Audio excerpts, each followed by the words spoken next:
2 weeks before the trip, I was sitting in my office, reviewing timelines for a large installation project, when my phone buzzed. A group message. From my mother. I almost ignored it. Almost. Then I opened it.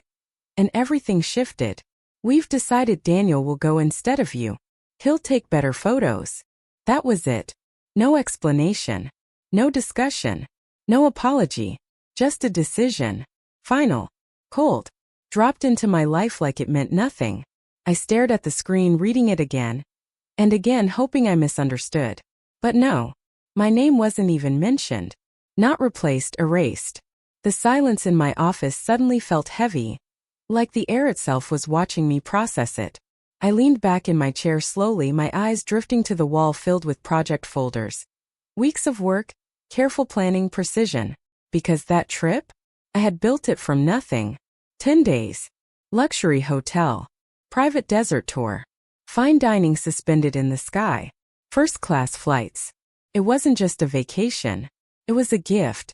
For my father. A thank you for years of sacrifice, for worn-out knees, endless labor, and everything he never asked recognition for.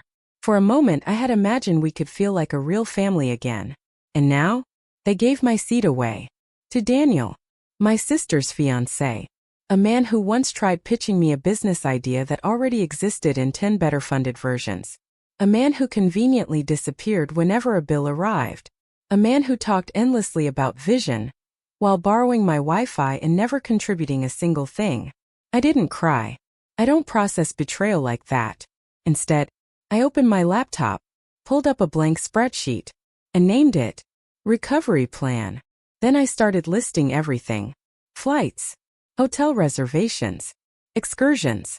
Payments. Policies. Next to each item I typed one word. Mine. Then I created a second sheet. This one had a different title. Outstanding debt. And at the top, I typed their names. I hadn't planned for things to become like this. Back in 2018, I bought a second apartment. Nothing extravagant. Just a clean, modern place close enough to stay valuable. It was meant to be an investment. Something stable. Smart. But when my father lost his job during the pandemic, my mother said, "We just need a little time." So I gave them the keys. No contract. No deposit. No legal structure. Just trust. We agreed on a small monthly payment, far below market value. First they tried. Then, excuses began. A delayed payment here. Unexpected expense there. A birthday brunch. Car trouble. I tracked everything. Every missed payment. Every partial transfer. Every promise that quietly dissolved into nothing. By the second year I stopped asking. Because asking created tension. And tension created silence. And silence was easier than confrontation. But the numbers didn't lie. By last November they owed me over $17,000. And yet, they bought a luxury coffee machine. The exact one I had saved in my online cart. That was the moment something shifted inside me. Not loudly. Not dramatically. Just quietly. Like a switch flipping off. That same night I updated the spreadsheet. Every number. Every missed payment. Every memory tied to it. Then I picked up my phone. And made a call. To a locksmith. Because if they were going to treat me like a resource, then it was time they understood. I wasn't one anymore. Daniel didn't just enter our lives. He seeped into them. Slowly at first. Then completely. Like something that looks harmless until it isn't. The first time I met him, he shook my hand like it was a networking opportunity. Smiled too wide. Spoke too smoothly. He complimented my apartment lighting. Then immediately started talking about leveraging assets and future scaling. It didn't take long to realize.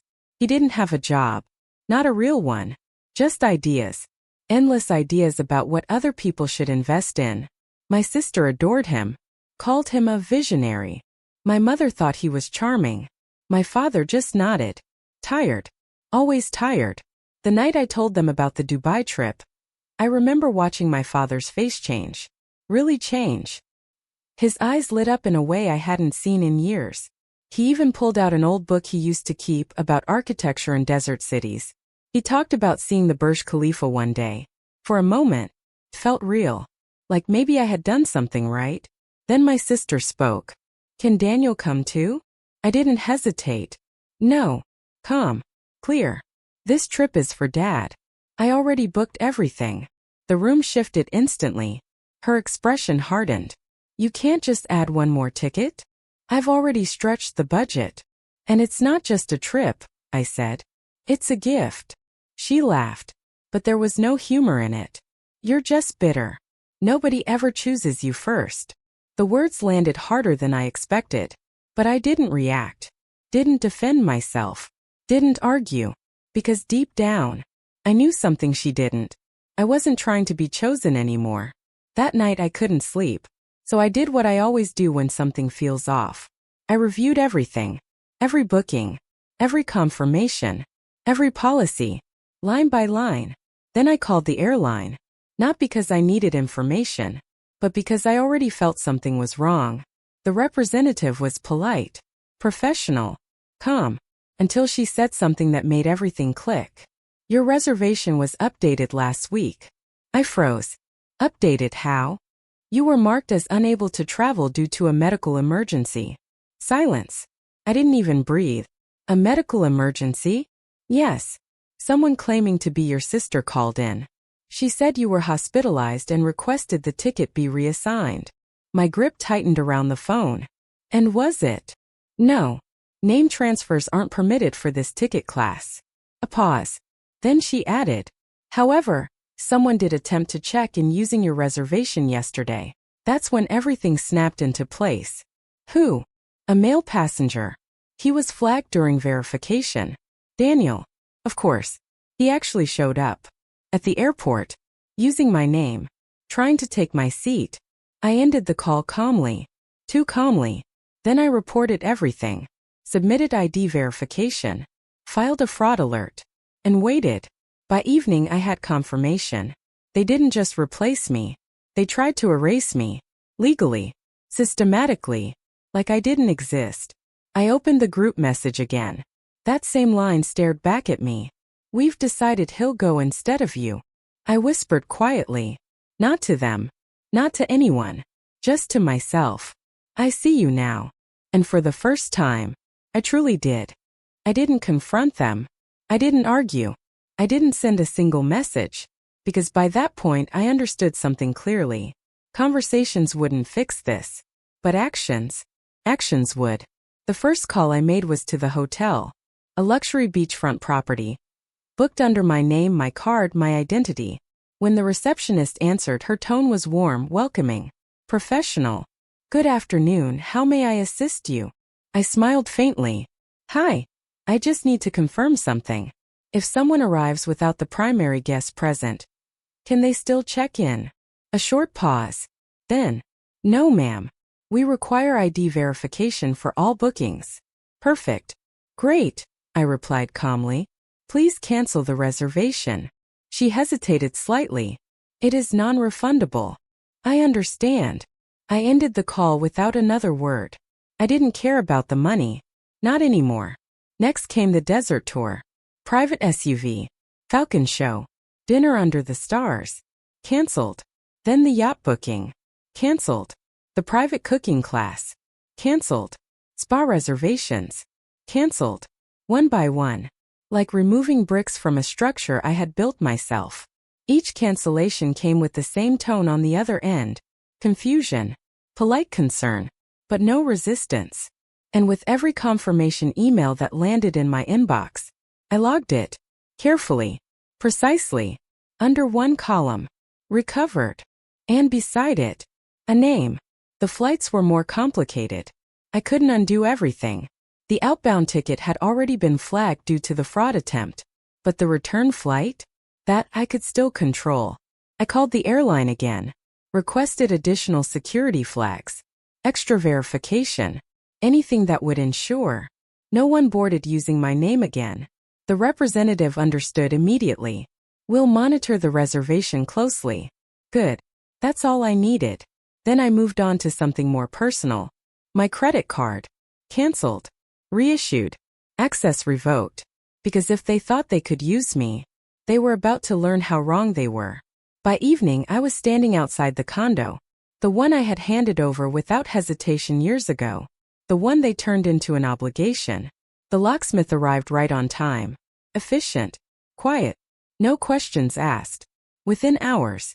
Every lock was changed. Every entry point secured. I installed motion cameras. A video doorbell. Real-time alerts synced directly to my phone. Then I printed a notice. Simple. Clear. Legal. And placed it where it couldn't be missed. Unauthorized access will be treated as trespassing.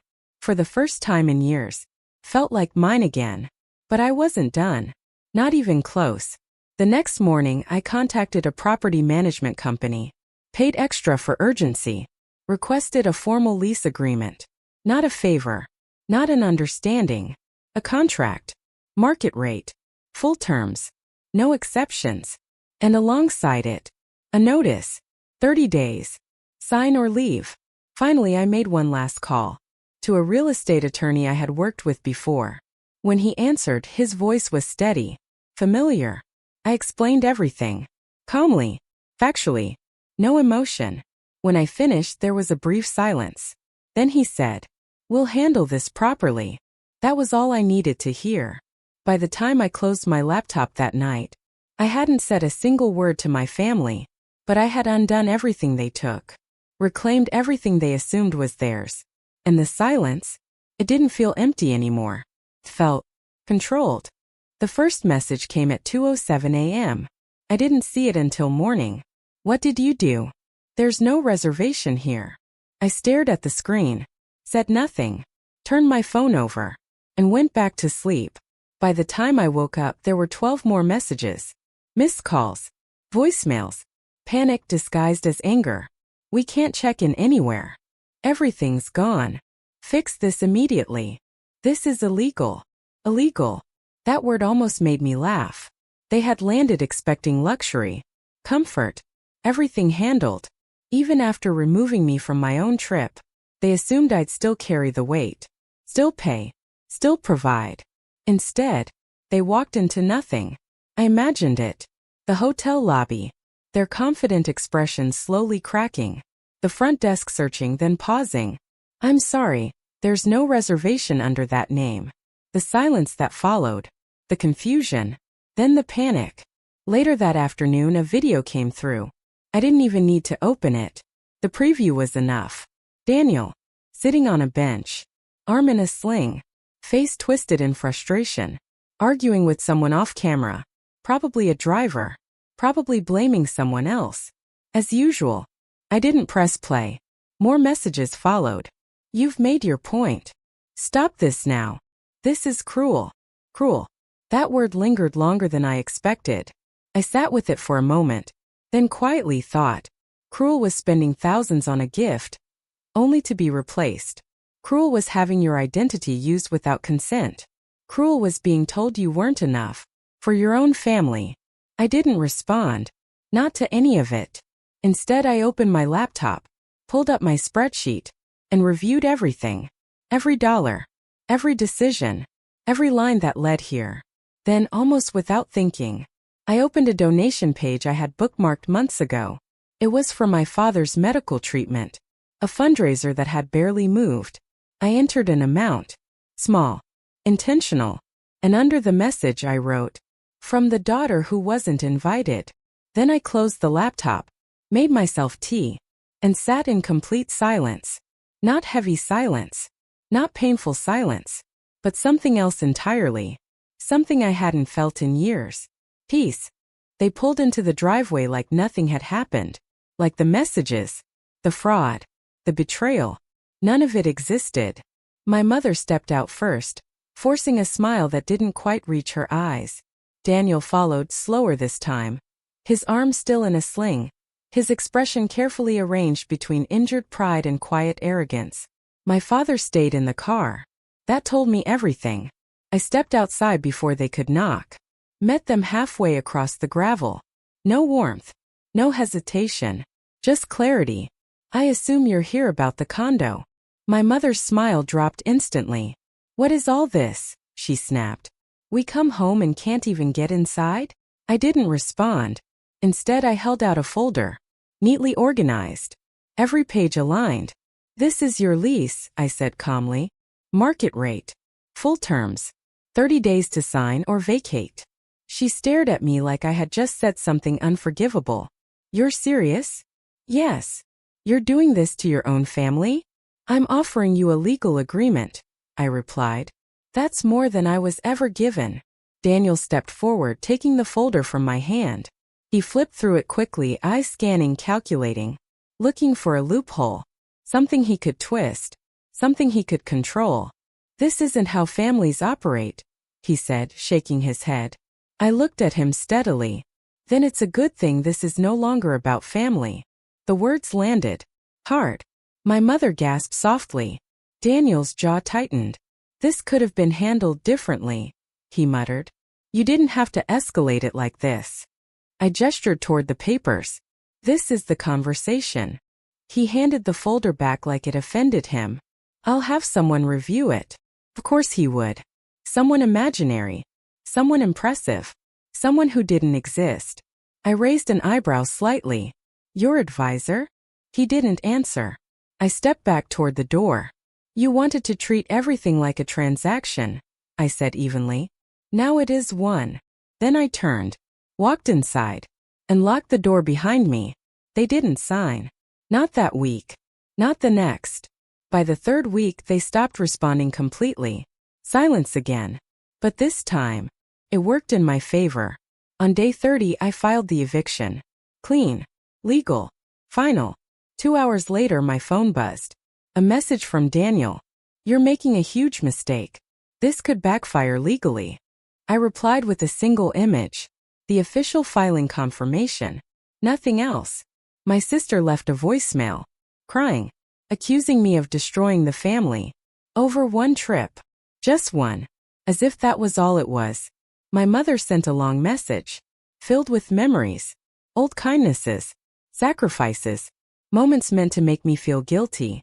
She ended it with, "I didn't raise you to be like this." I read it twice. Then closed it. Because through all of it, not one apology came. Not for the lies. Not for the fraud. Not for replacing me. Not even for the message. The court date was set. 5 days. And for the first time in years, I felt completely steady. A year later, they stood on my doorstep again. Same house. Same porch. Different energy.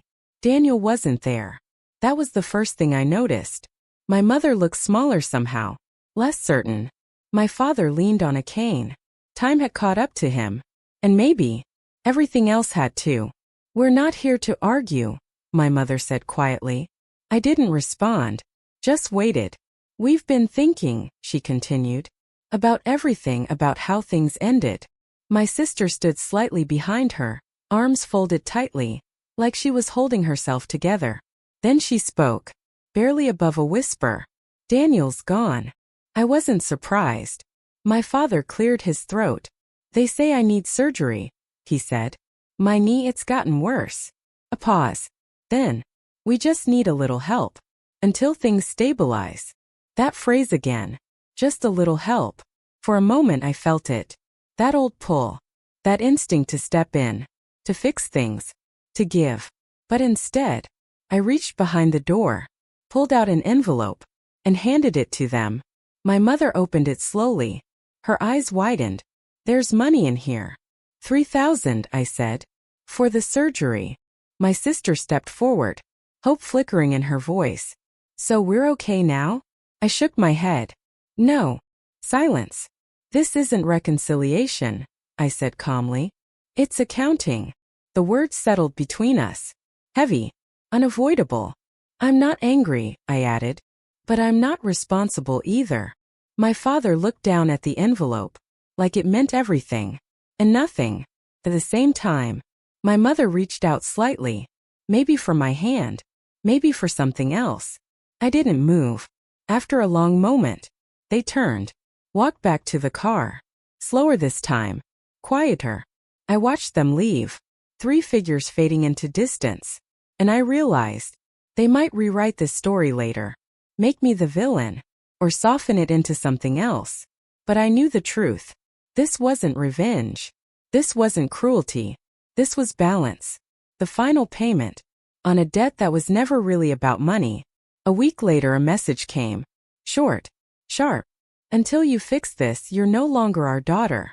I read it once, set the phone down, and felt nothing. Then I replied, I stopped being yours the day you gave my place away. No anger, no hesitation, just truth. I didn't wait for a response. Didn't need one. That weekend I packed a small bag, got in my car, and drove. No destination, no plan, just distance. The road stretched endlessly ahead. The air felt lighter, cleaner. I stopped in a quiet coastal town I had always meant to visit. Checked into a small inn. No expectations, no history. That evening I walked along the cliffs. Cold wind against my skin. Waves crashing below. The sky slowly dimming into darkness. And for the first time, I wasn't thinking about them. Not the trip. Not the betrayal. Not the years. Just the present. I stood there for a long time, watching the horizon disappear, and realized something simple. Something final. I didn't want my seat back. Not on that plane. Not in that family. Not ever again.